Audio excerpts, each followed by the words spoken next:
So you have to allow yourself a bit of time to get used to conditions, get in. You talk about players being a little bit shocked by the way the balls are set in the surface. They can't believe it. Yeah, but a lot of credit to this New Zealand outfit. We spoke about them being street smart, adapting to conditions pretty quickly, understanding the nature of this surface. They got a couple of balls in the right zone, and it certainly paid dividends.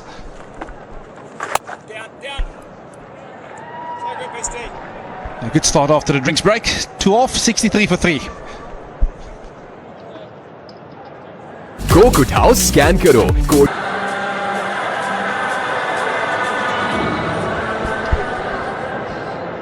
That's how they've gone with those fifth.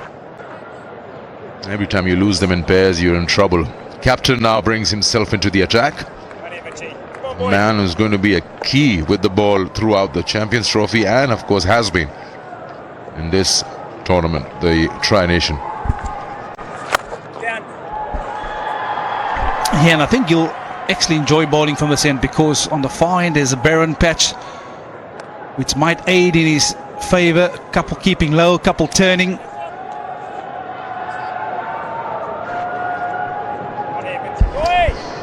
Crowd will pick up. It's a school holiday, but the rest of the nation is working, so probably after the Friday prayers they'll come in, which will be any time soon. Saw a pretty good crowd in that South Africa encounter, and after that performance, that kind of chase, that more interest has come in. You want to watch their favorites, their stars. Sadly cannot watch Babar, he's out early.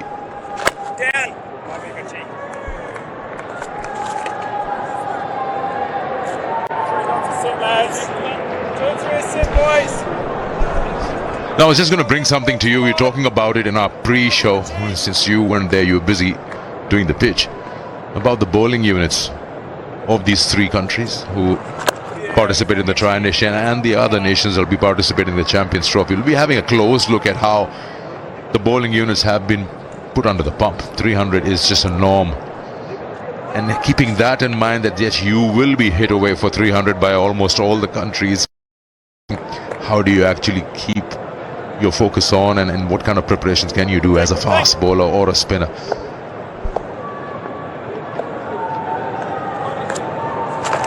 Now when you know, yes, you will go for runs, and it is what it is, so then you go to some sort of a plan B. Yeah, I think it's important to identify where you can break the game open, and I think I had a long chat with Shaheen Sarfridi in the warm-ups about his role and where I see him being effective.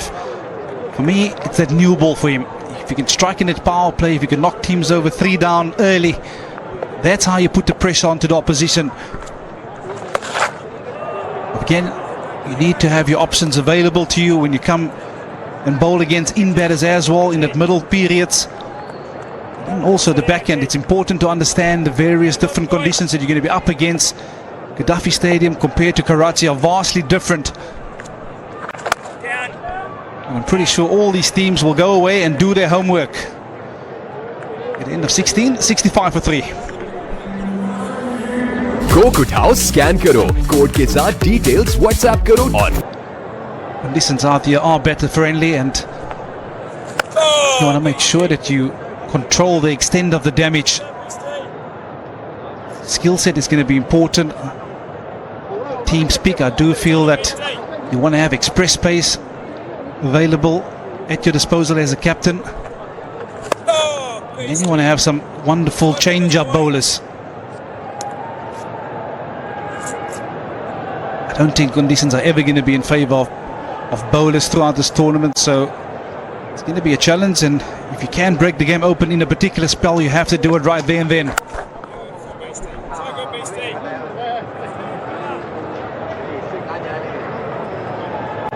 You see how the game has changed, talking about the ODIs. Back in early 90s, 240 was a good score and it was defendable. And then you saw the changes that were brought in first. 15 overs for the power play. Then that was the focus of all teams. Nowadays, I personally feel that a bit of T20 has affected or has slided into the ODIs. Last 10 overs are targeted, which is why you'll see players like Phillips, Hushdil, or for that matter, Klaasen are given the window of those last 10 overs to go berserk. They try to get 100 or more in the last 10. And then thus the scores have now exceeded to 300 plus, and that is a norm. Yeah, I also think that there's not really that dead period again in the middle overs. I think with an extra field up in the ring, it allows players to take an element of risk between overs number 11 and 40. I do feel players has adjusted a lot better because of their T20 format, like you've just mentioned. So it's almost risk-free cricket, but they're willing to take that risk of scoring a boundary per over in that middle phases. 68 for 3 after 17.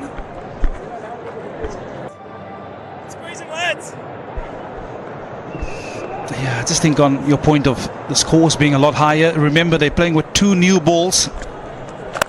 So you almost take the element of reverse swing out the game completely as well, and teams have almost adopted the method of trying to play the last 10 overs like a T20 game. So they gear and build up towards that platform, towards over number 35, 40, and if they have wickets in hand,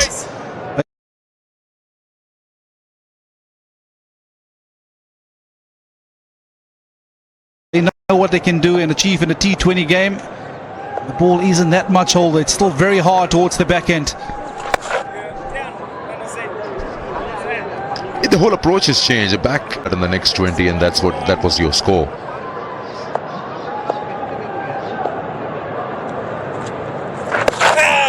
We just saw Salman Agha's numbers here, how he has flourished on the number that he's playing at these days for Pakistan in the ODIs, and not too flustered about their technical ability. It's more the mindset of looking to score. At the end of 18, 69 for 3. And those are the two right out there in the middle at the moment. But very different conditions, as Vernon explained in the pitch report also. And for viewers who love their cricketers, their heroes, they might be thinking, why are they not doing the same thing day before yesterday? He's played that so well. Salman, just the other day, lunging 80 ball wide outside off. He was so good over extra cover or square of the wicket on the offside. Anything fuller, he throws his bat at it. Yeah, it's an area that he really enjoys. If you're going to give him any sort of width outside an off stump, he's got a fantastic set of hands, and he plays this one. Yeah, it might have been airborne, but in the gap.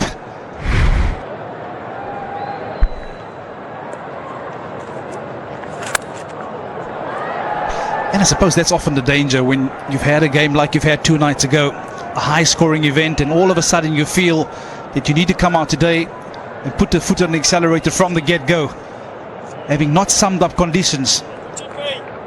That's the most important part. Is every game is a new game, it's a brand new surface.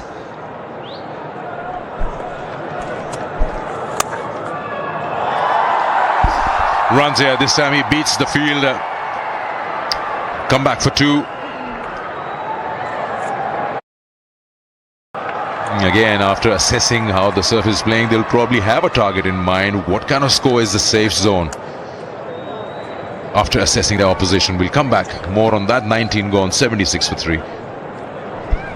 Match की फिक्र छोड़ो और अभी फिक्र free app download करो।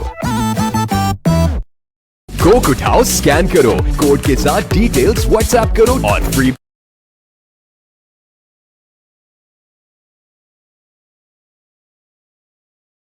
Match tickets या ढेरों को प्राइजेस जीतने का मौका पाओ।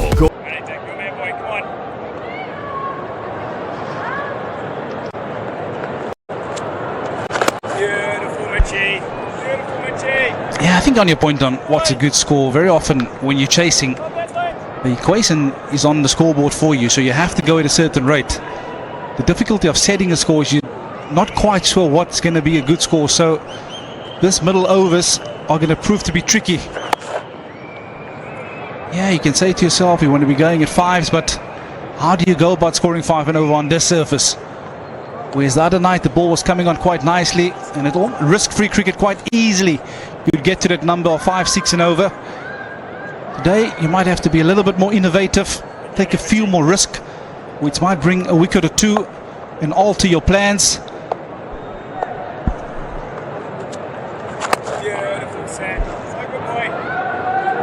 So whilst you might have 5, 6 and over in the back of your head, you might have to alter that just a little bit.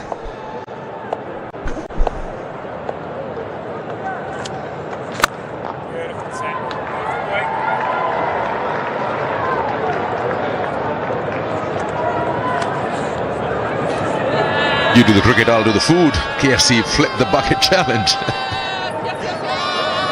That takes some practice. You get it on to your head, but after that flip, the first one gets a prize.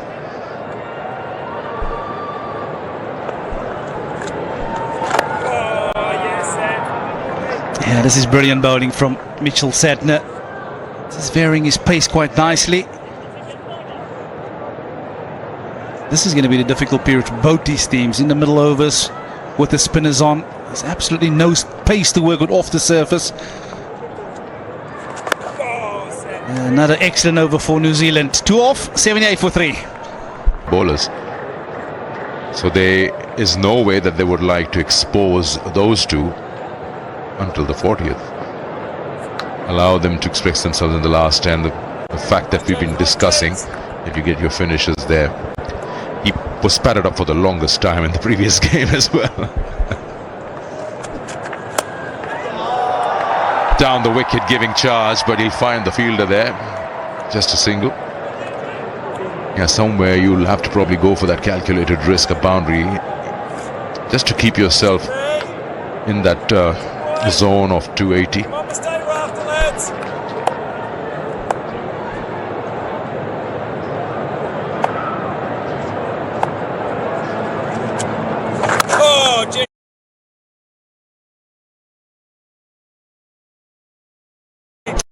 Yeah, I think I'm a little bit surprised with the tactics used here by New Zealand. Understanding that these two batsmen played a massive part in the victory Pakistan achieved here 2 nights ago. I think you might have to be a little bit more attacking, trying to get them out up front. Because one's better in at this venue, you're in containing them. They've done this wonderfully well the other night, picking the ones. And once they got some rhythm to their end.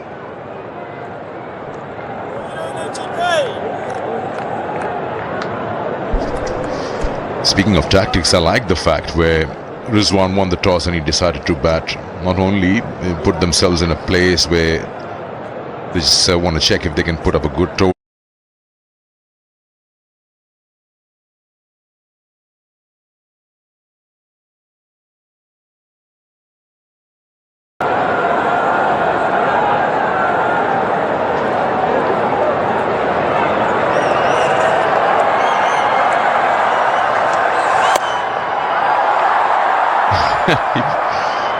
He's had 3 boundaries in that previous outing abroad. He'll back himself. But there was a bit of a chat when Abrar came out and Naseem told him that he tried to get me on strike. As Fahim's wicket just couldn't get anywhere. It was just around that 30-yard marker. Sadner takes the catch. So 4 balls in the innings left. Naseem Shah on strike.